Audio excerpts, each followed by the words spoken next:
Welcome to the Crit House, everyone. I'm Jeff Larson.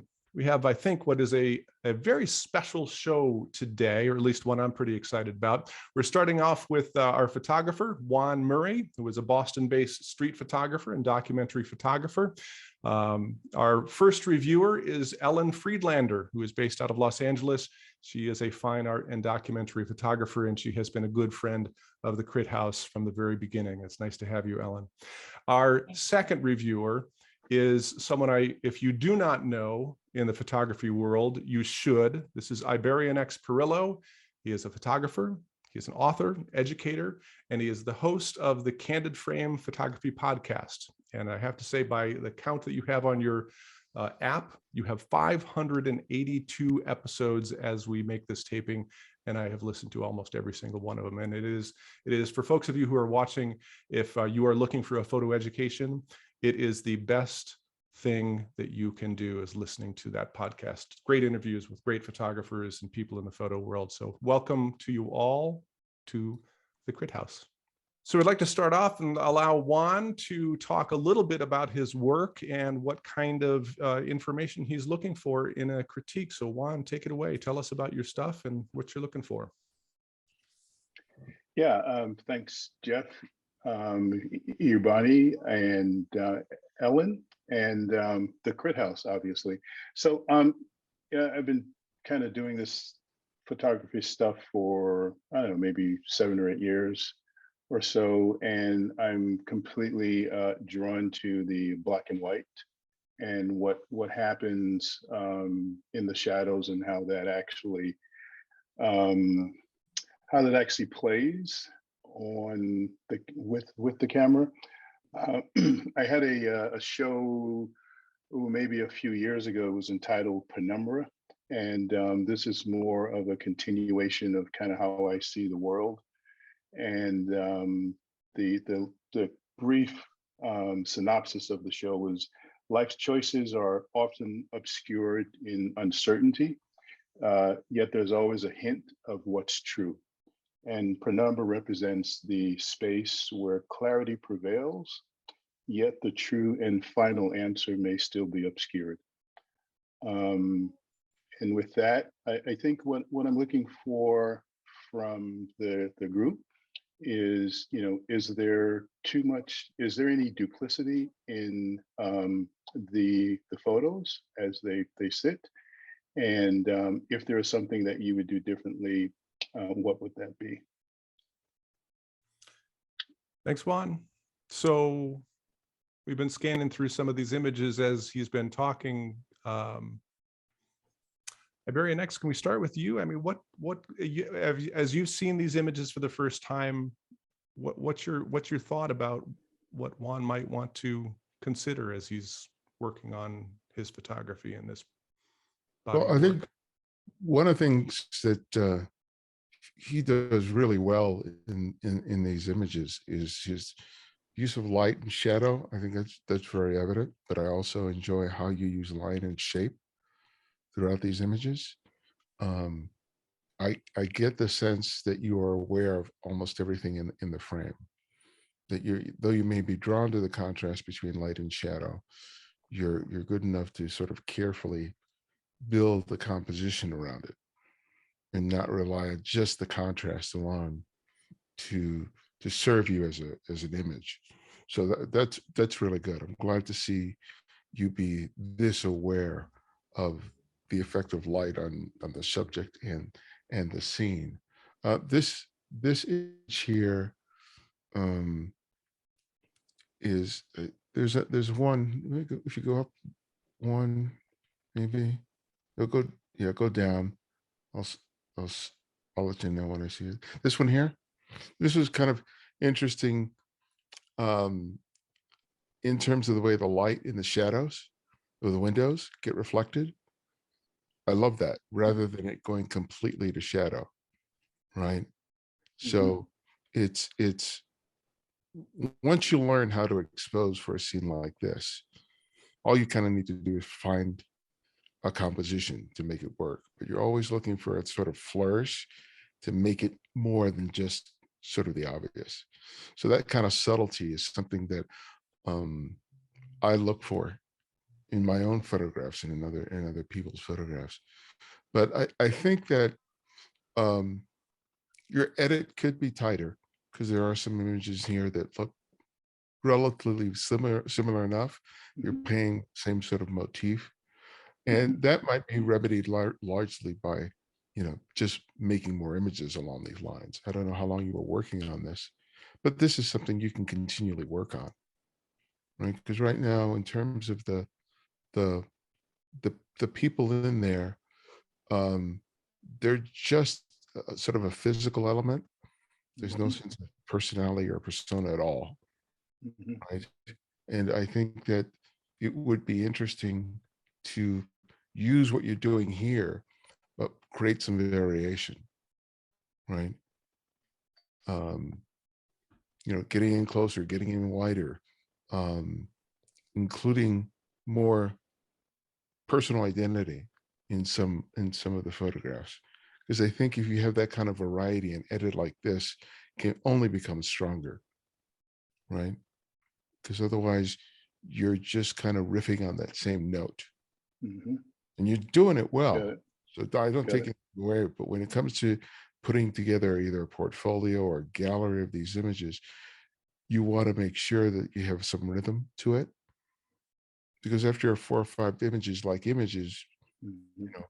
people say, okay, I've seen everything. I don't need to see more, right? And you're not a one-trick pony, because I saw the images on your website that you have there. And I see that you have a variety of ways of seeing and using the camera. So I know you're capable of doing it, but I think it's important not to compartmentalize what you're doing and say, well, I'm not shooting images like this high contrast, so I can only shoot these kinds of images. This is just a starting point. See what else you can, how much further you can push it than what you have already. Ellen, what's your thought? Well, I'd like to go to image number 11. Yeah. So one of the beautiful things you're doing is you're doing street photography, but you're doing it mostly vertically, which is pretty unusual to focus vertically on the street most of the time, because the street wants you to be, you're on the street and you're shooting landscape a lot. But I noticed that you're shooting vertically, which means it feels like it's monumental, it's very expansive, and you have very dark and shape-oriented, moody, mysterious photographs that you're making with the way that you shoot your light and darkness. So that's really beautiful. But I agree with Ibarionex that this is absolutely stunning. And if you go to number 16, so these two photographs feel to me incredibly complex, complete. You're using all the edges, the frames. It just feels like there's a lot for me to engage in. And so as the viewer, I'm like sucked in, not only by your tones, but because you have really, really thought about each and every bit of it, and I feel it. Especially if you look at the left-hand side and you see that little black unusual shape underneath what it looks like a precipice or something. That little cute little unusual shape is kind of, oh, well, it's making me ask questions, which is keeping me with the photograph longer, which is wonderful. Yep. So those are a couple of my 2 cents. Ibarionex, when you're out at a workshop and you see work like this, what's your recommendation if he were taking a workshop from you? When you see what should he be doing given this body work? And it sounds like you looked at his website too. What are your thoughts about what might help him? I think that part of it is continue shooting this, but also get closer, right? Because you're using like a 35 or 28 or something. It's varied. There's been 35, 28, and a 50 every once in a while. Yeah. I was but primarily 35. Yeah, I'd like you to do that, but use a wider lens, and create images at the normal distance that you're creating, but also it's like move closer. Like this spot right here, it's wonderful, you know, with the split, you know, you're breaking up the frame into two bright areas and then contrasting, but there's other possibilities here, right? So it's like, okay, what happens? I don't know if that car's parked there or not, but what happens to that light on the reflection of the car? What happens when, you know, you choose to, you know, use that wide angle and kind of tilt up, you know, and just think about what else can I do with this before I move on? Because especially when, funny enough, this was actually in my car through the rear view, through the side window, through the side window at a stoplight. wow, that's great. But so you're kind of moving towards the 28 as opposed to like a 35 field of view. Is that what I hear you saying? Yeah, I'm just saying, or one of the things. One of the things you can do is do that. But I think physically where you place yourself relative to the elements of the scene is that's an opportunity to play, because you can get really good at this and then you can get entrenched in it. And you just end up producing images that you know you can do well. So I was just going to say, I know Juan's work from the past, and right at the beginning of the pandemic, he had just started with a project that was, what did you call it? 3 feet? I called it 53, which was 3 feet, you know, shooting within 3 feet with a 50. Which as the pandemic came along became much more difficult to do, because street photography changed at that point, and getting that close to people was much harder. Wait, Jeff, go back to the photograph you just had on. Like this horizontal, the person in this photograph is one of the few people in all the photographs that you've made that actually we're seeing her face. And seeing her face, I'm drawn into her and her gesture. And that's one of the other things that you could work when you're on the street, is capturing a little bit more you know, gestures, shrinking, a little hint of an expression, just to add something for the human element in there. But this I'm just drawn in. It looks like the door, there's a crack of light, there's lines on the ground, the shapes, the squares, it's a repetition of them. It's lovely. How long do you stay in a spot once you've discovered that all the elements are there for a photograph? It depends. Yeah, it depends. And sometimes, like Jeff, you go back to that spot at that certain time during the day, and you just kind of just play with stuff. Sometimes I've come back with, you know, 30 or 40 images in that one spot, and you know, you're like, okay. You know, but it depends. Yeah, because I think that especially if you can return to spaces over and over again, and you know what the light is at a certain time of year, it's just going back there because you know you have the bones, and at that point you're asking for the nice flourish. I mean, this one here with the guy sort of swinging the water bottle, you know, and not just his legs coming up, is sort of it's nice flourish, right? So we're looking for different things in which the person is being expressive in some way that's more than just someone walking through the scene. Right. And when you revisit a place over and over again, shoot it, you know exactly what you need to do in terms of exposure and composition, and then it just becomes a waiting game. And some days it may not happen. You know, it may take weeks or months for just the perfect element. But if you know the place and you're familiar with what happens with the light at that time of year, then go back to that spot and work it. Yeah, I wholly agree. I think kind of it's interesting because I never really understood my photography method before the pandemic and after, and kind of post-pandemic I tend to be wandering a little bit more and not spending as much time as I did pre. And like this is a pre-pandemic photo, and the one with the woman in the subway also, and a few others that you kind of commented on were, you know, my method used to be, hey, just kind of hang out and just see what comes, and once the light goes, I'm gone. Mm-hmm. So thank you for that. I'm interested to When know. you are on the street, oh. I'm sorry. No, go ahead, Ellen. Juan, when you're on the street, do you change your level that you're shooting at? Do you get down? Do you find different places to lift yourself up and shoot down? Do you play? I need to do that more, especially as I'm looking at Jeff's stuff, and I'm looking at.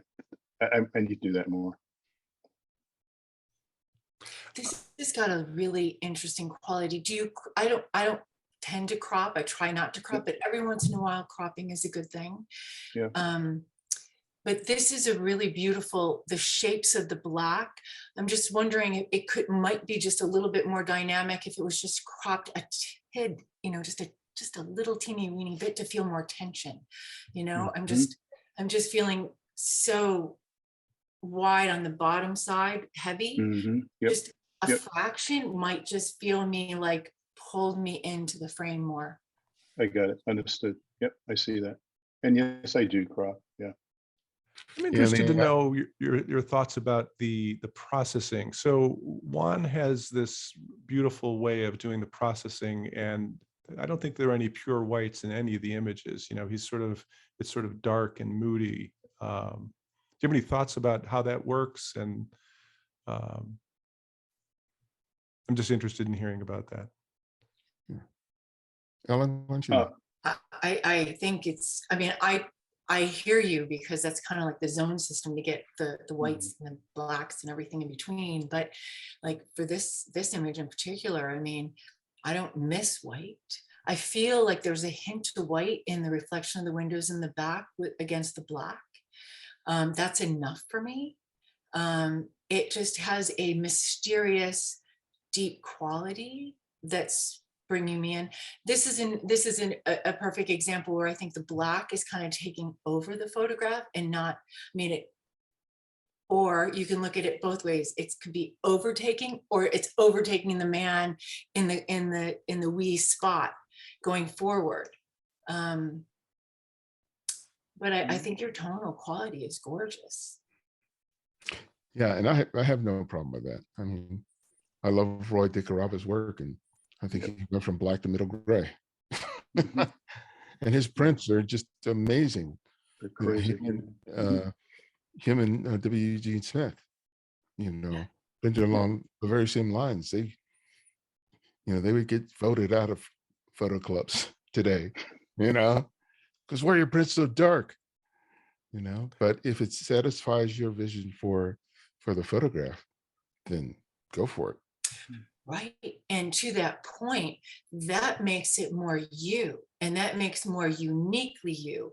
And that's the goal, is to find your voice, the way that you want to make photographs, because that's the goal out here, is to do something so super special that we know it's Juan's. Got it. Well, and that reference to DeCarava is, I think, the reason I wanted to ask the question, is because I know that there's, my tendency when I edit is to, have that full range, but I know it's not something that it necessarily has to be. I was glad with the response. What else? So you see these images. What's one final suggestion you can make to Juan that would allow him to become the next great street photographer? My suggestion would be play to the point where you're making pictures and you're not sure exactly how it's going to turn out. Find ways of putting a crimp in your style that forces you to do something a little different. Whether that's a focal length or anything, that forces you to sort of rethink how you're seeing and how you're making a picture. That's always the place that I'm hungry to be in, because I know I'll make it.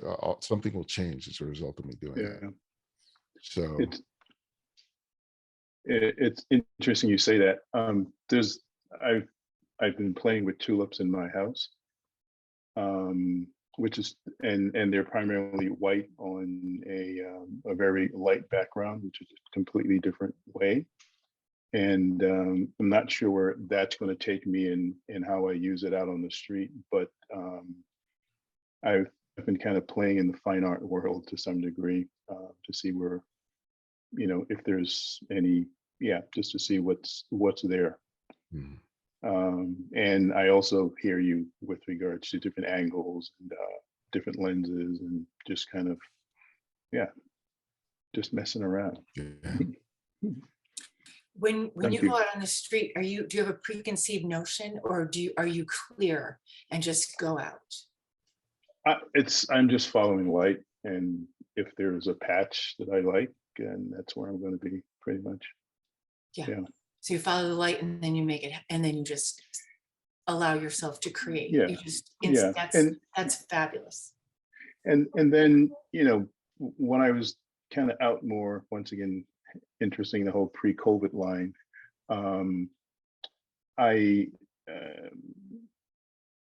I knew where the light was and when to be there, and now I'm kind of relearning it, and I don't necessarily have the same amount of time as I did before. So, it's just a matter of just relearning and continuing to just play and go out. Yeah.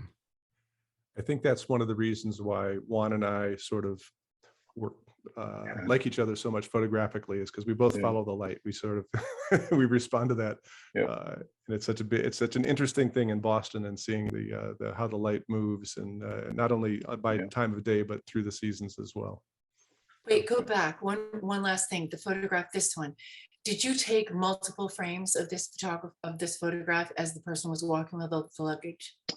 No, I think there may be 2 photos I took.